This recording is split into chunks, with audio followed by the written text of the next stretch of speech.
Ma'am, do you know your badge has been deactivated? The security guard said it like he was announcing the weather. Flat, apologetic, not his circus. I blinked once, then again. The turnstile hadn't clicked. The little green light didn't flash. And there I was, reusable coffee mug in one hand, a Ziploc bag of homemade banana bread in the other, while the Monday morning parade of Orion Dynamics employees flowed around me like I was a lamp post. Well, I said dryly, giving him a smile I didn't feel, I guess that depends on whether Orion has a death wish this week. He didn't laugh. I didn't expect him to.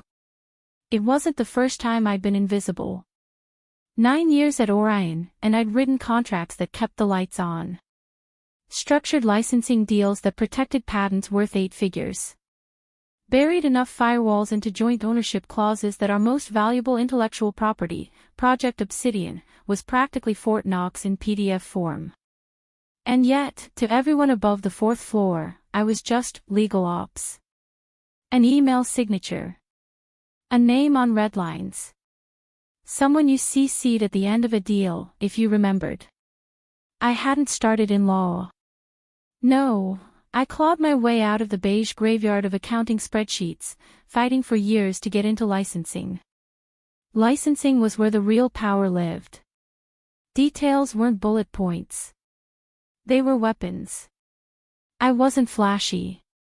I didn't talk about vision or synergy or any of the other buzzwords the sales guys wore like cologne. What I did was read. All of it.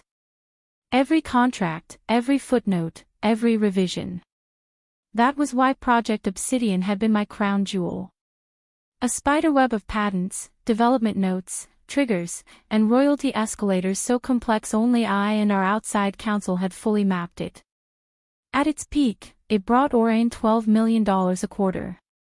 And buried deep in the paperwork, invisible to anyone who didn't read like I did, was my insurance policy, a custodial assignment clause, 14.2c.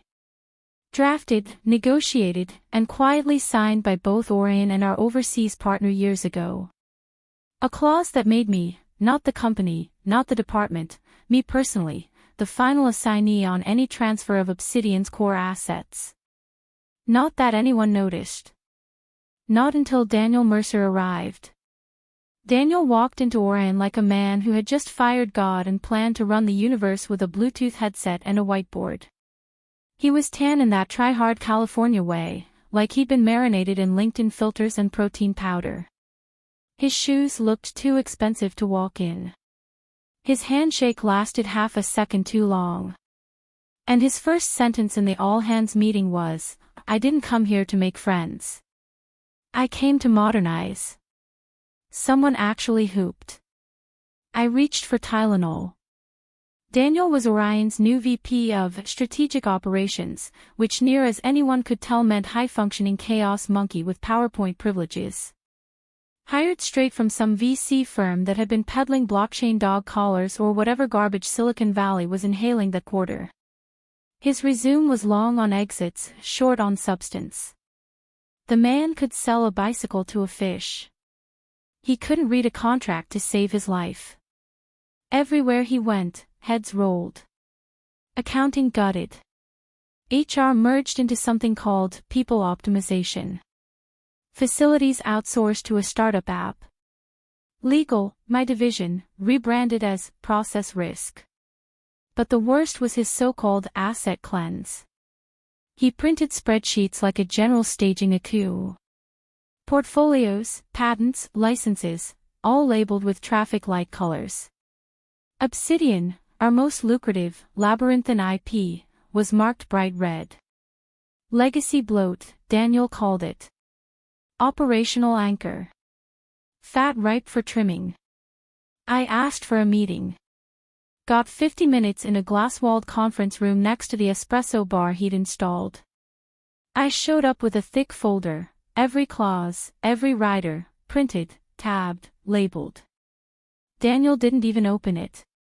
"This isn't the 90s, he smirked. "We don't need binder queens. We need velocity." I built the compliance framework for Obsidian, I replied, voice clipped. Clause 14.2c. It was part of the Korean joint deal restructuring. You can't touch those assets without. He raised a palm, preacher-like. You're obviously passionate. But this thing's bleeding overhead. The board's aligned. We're moving the portfolio to Northbridge Partners. 80 million, all cash. No brainer. I stared at him like he'd offered to auction off his kidneys on eBay. He smiled wider. Go enjoy your early retirement. Or freelance. I hear back office types do great on Upwork. I stood slowly.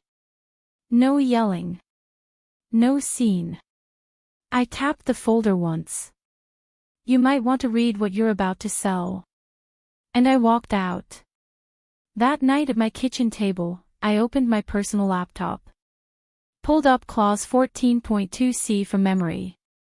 All rights, transfers, sublicenses, divestitures, or changes to controlling interest of the Obsidian core asset shall be subject to signatory assignment by the designated custodial assignee. My name. Signed by Orion's then General Counsel. Countersigned overseas. Irrevocable. I typed a one-sentence email to internal legal. Subject, urgent, Obsidian assignment writer. Body, refer to clause 14.2c before executing any sale or LOI. I BCC'd myself. Hit send. No reply. The next day, my calendar disappeared. My access to the drive revoked. HR blocked me from Slack. A courier delivered a padded envelope with exit documents and a coupon for a career coaching webinar. I didn't cry. I trimmed my hydrangeas. Drank a Diet Coke. Watched Orion's board spin illusions. They'd just put a price tag on a bomb they didn't know was live. And I was the one holding the trigger. The HR rep couldn't have been more than 25. She handed me a cardboard box with that tight-lipped smile that said, I hate this. Not enough to stop it. Inside, my mug, a stapler, a ceramic cactus, and a photo of my dog no one had ever noticed. No one asked what needed to be handed off. No questions about contract audits or the compliance review I'd been running since 2019. Daniel had made it clear, no context. Just clean exits. I walked out of Orion with nothing but a box of trinkets. And the claws in my back pocket. The weeks after, I tracked milestones on a legal pad at my kitchen table. March 10th, LOI signed. March 14th, draft press release leaked. March 18th, internal town hall. Each line annotated. Each date marked. One note starred, clause 14.2c remains unacknowledged. Meanwhile, Daniel strutted on podcasts like a man who thought gravity had been repealed in his honor. Legacy is dead. Velocity is king. I bought highlighters. Yellow for buyer errors. Pink for Orion oversights. Blue for compliance gaps. I watered my lawn. Kept Prosecco in the fridge. Never opened it. Clause 14.2c wasn't a tripwire. It was a hand grenade. And I was the one holding the pin. The first tremor came from a young associate in Chicago. Hi Evelyn, his LinkedIn message read. I'm working diligence for Project Obsidian. Your name appears as assignee on several core riders. Would you be available for a call? I replied, Tuesday, 2 p.m. off the clock.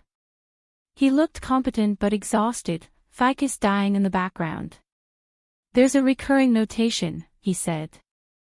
Your name, not Orion's, appears as the designated custodian. Were you aware? I leaned into the camera. I wrote it. He blinked. You? Yes. Without my signature, Obsidian cannot be transferred. Silence. Then scribbling.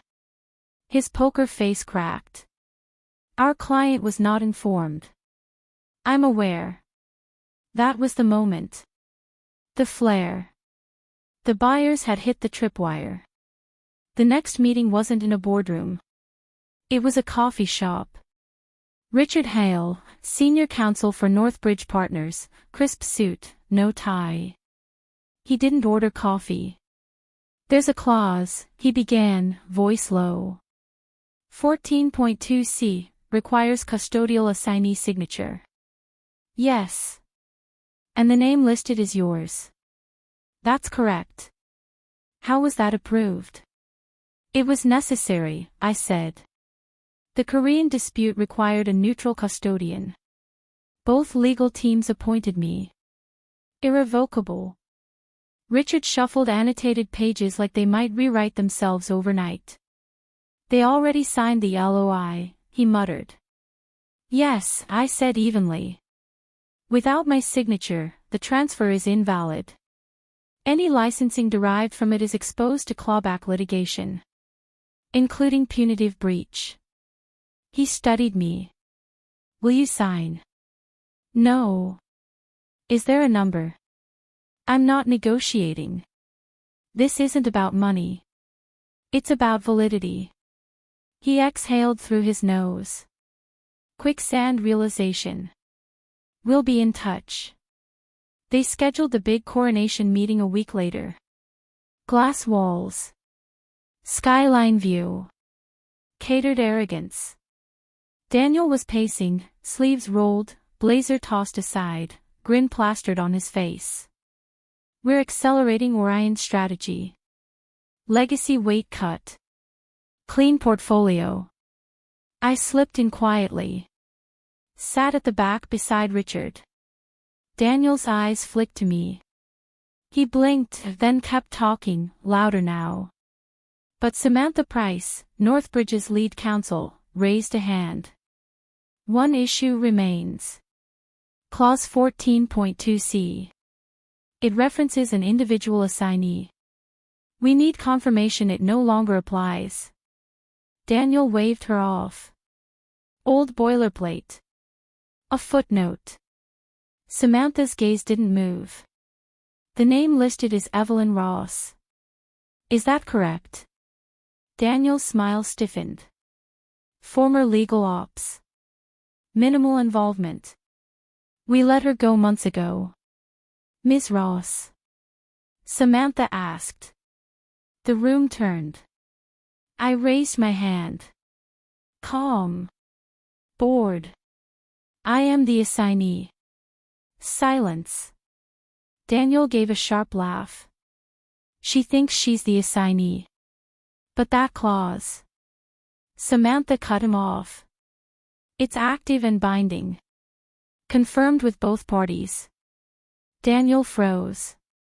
You didn't even read the rider, did you? I said quietly. His mouth opened.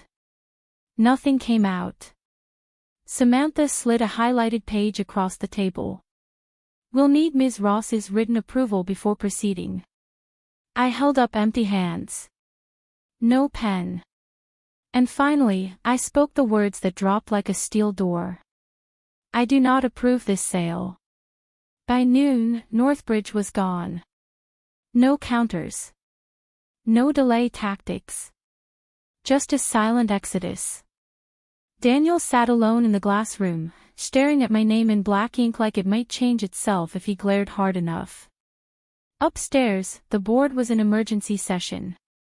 Words like dereliction and fiduciary negligence floated.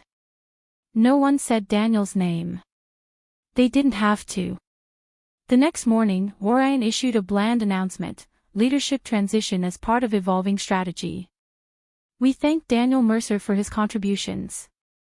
Corporate speak for being shoved out with a box of shame and a $20 gift card. I didn't watch the fallout. I didn't need to. Jason Wu, Orion's senior counsel, called me once.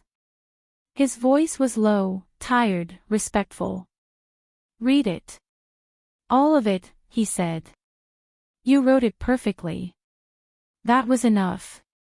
A week later, Richard Hale called again. This time not as adversary, but as recruiter. "We'd like you as external licensing consultant," he said. "Scope includes Obsidian and adjacent portfolios. Remote. Retainer plus success fees. Triple your Orion salary. And you'd remain assignee." I smiled, just a little. "Send the paperwork." It was in my inbox before the call ended. I signed. No champagne. No confetti. Just a click. A keystroke. Later that night, I opened my old archived Orion inbox. Found my last exchange with Daniel. I composed a new message. To Daniel Mercer. Subject, Legacy Clause. Body, still just a footnote. I hit send. The account was dead. He'd never read it. But that wasn't the point. The point was that buried in Orion's disaster archives, my name wasn't just in the clause. It was the clause. And Daniel. He bet the company on a bluff he didn't understand. I didn't need to gloat. I just needed to sign once. And that was enough to own the whole board.